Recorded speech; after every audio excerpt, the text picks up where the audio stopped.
ஆனா இதெல்லாம் இருக்கும்போது ஒன்னே தாசி மகன்ட்டான், ஒன்னே வேசி மகன்ட்டான், ஒன்னே வப்பாட்டி மகன்ட்டான் அப்படின்ற எண்ணெயை மட்டும்.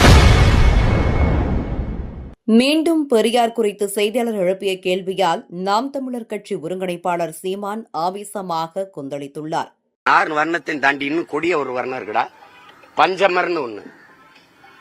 இந்த சூத்திரன்கிறது இந்தியா முழுமைக்கும், இந்த நிலப்பரப்பு முழுமைக்கு 75 80 விழுக்காடு வரை சூத்திரன் இருக்கான். அது கன்னடத்திலும் இருக்கான், தெலுங்குல இருக்கான், மகாராஷ்டிரால இருக்கான், மராட்டியத்தில் இருக்கான், மலையாளத்தில் இருக்கான்.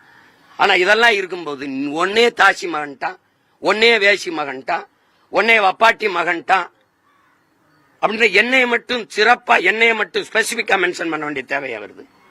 நீ யாரு முதல்ல? இங்க இத்தனை பேர் இருக்கிறீங்க, நீங்க தெலுங்கு இருக்கீங்க, கன்னடம் இருக்கிறீங்க, மலையாளி இருக்கிற, துளுவர் இருக்கிற, மராட்டி இருக்கிற, பீகார் இருக்கிற, எல்லாரையும் நிலத்தில் குவிந்து வாழும் போது நீ எங்கிருந்தோ வந்த ஒரு கன்னடர், உன் தாய்மொழி எது, தெலுங்கோ அல்லது கன்னடமோ, நீ இங்க உட்கார்ந்துட்டு என்னுடைய மொழியை, அதுல என்ன இருக்கு, அது ஒரு சனியை விட்டு ஒழி, அது முட்டாள்களின் மொழி, தமிழ் படிச்சா உனக்கு பிச்சை எடுக்கல இல்ல, இதெல்லாம் என்னது? அப்ப தெலுங்குல எல்லாம் இருக்கா? அப்ப கன்னடத்துல எல்லாம் இருக்கா? அப்ப மலையாளத்துல எல்லாம் இருக்கா? என்னது? உன் தமிழ் தாய் 3000 ஆண்டுகளா இருக்கிறாங்கிறீங்க, உன்னை படிக்க வச்சதுன்னா எங்க பாட்டன் வள்ளுவன் கம்பன் கபிலன் யார் படிக்க வச்ச? நீங்களா?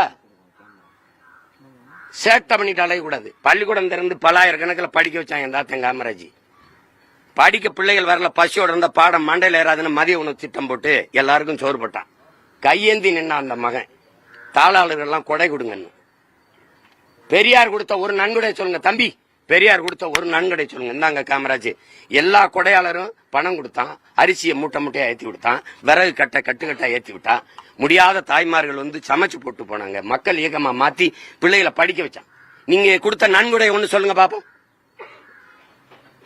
ஏற்றதால் உருக்கூடாது, ஏழை பணக்காரன் உயர்ந்தவன் தாழ்ந்தவன் பாகுபாடு ஒரே மாதிரி சீருடை போட்டு படிக்க வச்சான் அந்த கிழவன். நீங்க அது இந்த நல்ல முயற்சி காமராஜ் செய்தது பாராட்டு ஏதாவது எழுதிருக்கீங்களா?